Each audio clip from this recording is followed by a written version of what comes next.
Nous avons parlé de la lombalgie qui est le bas du dos. Aujourd'hui, nous parlons de dorsalgie qui est le milieu du dos, bien évidemment, en ce qui concerne les causes. Voilà, nous avons dit, je le disais déjà, que nous avons plusieurs formes. La forme mécanique, qui est liée justement au mouvement, voilà, à l'effort, et vous sentez mal, et la forme inflammatoire, bien évidemment. Voilà, généralement, c'est dans la nuit que ça survient. Alors, pour que les gens puissent bien nous comprendre, et je disais tantôt, il y a ce qu'on appelle la forme localisée. Et dans la forme localisée, les causes, il y en a plusieurs. Les maladies rhumatismales, il peut y avoir une fracture, il peut y avoir une altération des disques intervertébraux. Quand je parle des disques, c'est ce qui relie les vertèbres, bien évidemment. Ouais. Il peut y avoir justement également la mauvaise posture. Nous en avons parlé d'une manière générale pour les maladies liées au dos. Et en ce qui concerne maintenant la forme inflammatoire, s'il faut le dire comme ça, ou encore je pourrais dire la forme dorsalgie projetée. Wow. Il faut que les gens nous suivent très bien, c'est important. La forme projetée, c'est quoi ça? C'est-à-dire ce sont des organes qui sont atteints ou encore qui sont affectés, justement dont les symptômes, c'est dorsalgie. Okay. C'est-à-dire, vous pensez que vous avez un mal de dos, pourtant ces mal de dos-là, plutôt, c'est des symptômes de cette maladie. Alors, je prends les cas. De dégâts collatéraux. Voilà, merci. Alors, je prends le cas des maladies digestives, notamment l'estomac. Vous avez le problème d'épigastralgie, vous dites, vous sentez mal là, non, ça sort. Vous sentez la douleur derrière le dos. Voilà, voilà la forme dorsalgie projetée. Voilà, il faudra donc que les gens comprennent que cette forme-là est liée justement à plusieurs maladies. Hein, la cage thoracique, le pancréas, l'œsophage. Donc tous ces organes-là, il suffirait que ces organes-là soient atteints pour que vous puissiez souffrir de ce qu'on appelle une dorsalgie. Ça crée une pression au niveau du... Voilà, ça crée une projection, justement, voilà. Voilà les différentes causes. Et voilà pourquoi c'est important, ça il faut le dire, quand vous dites que vous souffrez de mal de dos, ça c'est important de mieux faire le diagnostic. Tout à fait. Ça c'est important, voilà. Et à ce moment, qui est-ce qu'on est censé consulter? Voilà, je l'ai dit la dernière fois, il faut toujours le réitérer. C'est un rhumatologue. Un rhumatologue, ça c'est important de le rappeler, qui est spécialisé dans cette maladie. Voilà. Maintenant, ça il faut dire, c'est important quand je précisais avec des différentes causes, les deux formes de dorsalgie, c'était pour dire que vous allez comprendre des gens qui vont dire que mais depuis je souffre de mal de dos, j'ai fait des tours des hôpitaux, il n'y a pas de suite. Mais je ne sais pas, j'ai changé, je change et tout et tout. Non. Je dis c'est parce qu'il y a un problème de diagnostic. Et non seulement le diagnostic, je ne voudrais pas tirer sur les médecins parce qu'ils font leur travail, mais je voudrais tout tirer d'abord sur les patients. Parce que justement, il y a un problème qui s'oppose. Quand on prescrit des examens à faire, rares sont des patients qui le font. Il dit, mais comment est-ce que pour un mal de dos, il me prescrit trop d'examens? La radio du poumon, la radio thoracique, c'est pourquoi faire une échographie, c'est pourquoi faire tout ça. Ça, c'est important. Voilà, quand je parlais justement de cette forme-là, projetée-là, c'est justement pourquoi, parce que ça nous permet de déceler une pathologie. Si c'est un problème d'hépatite, ça, vous pouvez. Si c'est un problème d'estomac, vous pourrez avoir une dorsalgie. Voilà pourquoi vous devez vous soumettre à un bilan. Un bilan, que ce soit sanguin, que ce soit imagéré. Voilà. Alors, maintenant, est-ce qu'il y a une possibilité de prévenir la maladie? Oui, il faut dire qu'en ce qui concerne lombaire, oui, je l'ai dit, on peut prévenir, mais en ce qui concerne la dorsalgie, il est difficile de pouvoir prévenir. Voilà, difficile pourquoi? Parce qu'on se rend compte que justement, avec ces causes multiples, d'où beaucoup de pathologies sont liées à cela, la seule manière de pouvoir prévenir, c'est de ne pas tomber malade, d'éviter justement de contracter certaines maladies. Et cela passe par quoi? L'hygiène de vie, une bonne hygiène de vie. Cela passe par une bonne alimentation. Cela passe par ce que nous avons décrié ici la dernière fois, ces facteurs de risque-là, pour les femmes notamment, le port des talons, mauvaise posture, les stations debout prolongées ou encore assises prolongées. Voilà autant de mauvaise posture même dans le lit, c'est-à-dire quand vous dormez. Alors, voilà autant de choses qu'il faut néanmoins mettre en pratique pour pouvoir, si je peux dire, diminuer le risque de pouvoir faire une dorsalgie. Voilà. Bon, une bonne nouvelle quand même, ça se soigne, non? Oui, bien sûr, ça se soigne. Ça, il faut dire, ça se soigne. Ça se soigne si et seulement si le bon diagnostic a été posé. Ça veut dire qu'on décèle la cause. Hein, on a l'habitude de dire que ne regardez pas là où vous êtes tombé, mais regardez plutôt ce qui vous a fait tomber, ça c'est important.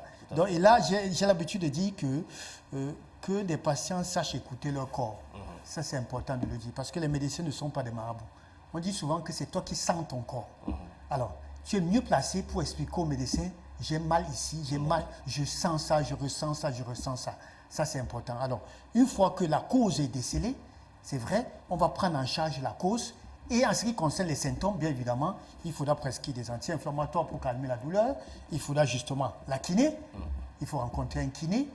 Autre chose qui est important, parce qu'il y a l'aspect psychologique. Hein, le stress également, c'est un facteur des risques pour ce qui concerne la dorsalité. Là, il faudra rencontrer un psychologue. Vous savez, parfois, quand on parle des psychologues, on a comme l'impression qu'il faut être fou pour aller rencontrer un psychologue. Nous tous, nous en avons besoin. Hein, parce que vous savez que le manque de... excusez-moi, je prends un exemple concernant peut-être le manque de salaire. Peut-être vos bailleurs, vos locataires ne vous payent pas, vous pouvez stresser. Autant de choses. Il y a tellement le bailleur vous stresse. Voilà, ou le bailleur vous stresse, vice-versa, c'est aussi... Il y a autant de choses, même le travail, l'excès du travail et tout. Et ça, on a besoin parfois d'être accompagné par un psychologue pour vous accompagner, pour vous dire, mais tenez, vous n'allez pas changer le monde, voilà ce qu'il faut faire et tout. Voilà autant de choses qu'il faut, en principe, mettre sur place. Ok, bon. Dans un pays comme le nôtre, où les psychologues, eux-mêmes, ils ont des problèmes de salaire, on venez voir le psychologue pour lui poser. Ben, il s'est appelé à faire son travail et non à... Donc, Voilà. comme tu vois là, c'est chaud. Hein. Et puis, même si moi, là, je n'ai pas eu mon salaire, mon petit, il faut supporter. Mon petit, en fait, voilà comment tu dis, petit, c'est le pays est comme ça. Ben, voilà. Le pays est comme ça. Moi, comme tu vois là, il n'était pas là comme ça. Là. Moi, ça me laisse. Voilà. Voilà le psychologue. Donc, voilà. C'était pour rire. Voilà. Pour rire. Donc, comme je disais, le traitement, justement, il faudra se soumettre à ça, au traitement, respecter le protocole, respecter la durée. Ça, c'est important. Et comme je disais tantôt, je le précise encore, je vais le réitérer, inutile de consommer, de chercher toujours à consommer des anti-inflammatoires si la cause n'est pas connue. Parce que la cause peut être lointaine. Déceler la cause, prenez la cause en charge et évitez de consommer trop les anti-inflammatoires parce que trop d'anti-inflammatoires, c'est un problème également pour la santé. Ça, il faut le savoir. Trop d'anti-inflammatoires peut inflammer votre organisme. Voilà. Ok, de toutes les façons, on retiendra que non à l'automédication. Hein. Voilà, ça c'est ce qu'il faut dire. 6 99 64 57 59 6 75 92 47 91. Les numéros de téléphone du docteur, oui. Oui, voilà, si vous permettez justement en guise de conseil, permettez-moi de le dire, les vaccins sont disponibles. Permettez-moi de le dire, pour la Covid, les vaccins sont disponibles. Pourquoi je voudrais réitérer ça? Nous avons cette obligation, en tant que professionnels de la santé, de pouvoir sensibiliser le public. C'est vrai que ça fait polémique, vous êtes mieux placé, vous journalistes, vous savez ce que ça dit, mais je dis, quel qu'en soit le vaccin que nous avons aujourd'hui, nous avons eu beaucoup de vaccins dans ce pays. Tuberculose et tout et tout. Et tous les vaccins ont des effets secondaires. Je voudrais le rappeler. Il y a des enfants, des bébés, quand vous allez les vacciner, ils rentrent, ils font de la fièvre, certains font de la diarrhée. C'est des effets secondaires. Je voudrais le rappeler. Pourquoi je le dis? Vous voyez, c'est un peu aberrant. Vous voyez, vous sortez, j'étais à un deuil hier. Malheureusement, nous étions deux sur plus de 500 personnes qui avaient un masque. Vous vous rendez compte? Non, c'est triste de le dire. C'est triste de le dire. Hors de la ville? Oui, non, quelque part vers la Dibamba. Okay. Alors, c'est regrettable de le dire, mais le problème, c'est que ces mêmes personnes qui condamnent les vaccins, mais ces mêmes personnes ne respectent pas les mesures barrières. Ils font barrière aux mesures barrières. Mais voilà, non, mais voilà, si vous dites non au vaccin, respectez quand même les mesures barrières pour pouvoir protéger. Vous protégez, et si vous protégez le voisin ou encore le frère, ça c'est important de le dire. Donc permettez-moi de le rappeler, c'est important. Si vous dites non au vaccin, respectez les mesures barrières. D'ailleurs, même quand vous avez été vacciné, vous avez le droit de continuer à respecter les mesures barrières. Voilà, et en plus quand on parle de vaccin, c'est pour une immunité, c'est une protection collective. Voilà. Ça, il faut le rappeler. Donc moi, je voudrais dire que c'est important de se faire vacciner. C'est vrai que on va dire ce qu'on pense, tout le monde dit ce qu'on pense, mais de nos jours, aujourd'hui, nous avons compris la seule solution pour faire face, pour barrer la route à la Covid, c'est le vaccin. Ça, il faut le dire. Voilà. De toutes les façons, peut-être pour revenir un peu sur ce que vous étiez en train de dire, le 1er mai, c'était samedi. Oh là là, alors que le gouvernement interdisait la manifestation, la célébration, pas de parade et tout, il fallait aller dans les bars pour voir. Pour voir, voilà. On a fêté le 1er mai en faisant barrière aux mesures barrières. Hein. Et voilà. Sans cache-nez. Voilà. Donc, les gars, on lavait les mains avec la bière. Voilà. On a lavé les mains à la bière Voilà. coulante. Voilà.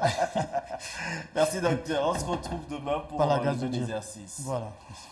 Allez, on continue cette émission, monsieur, madame.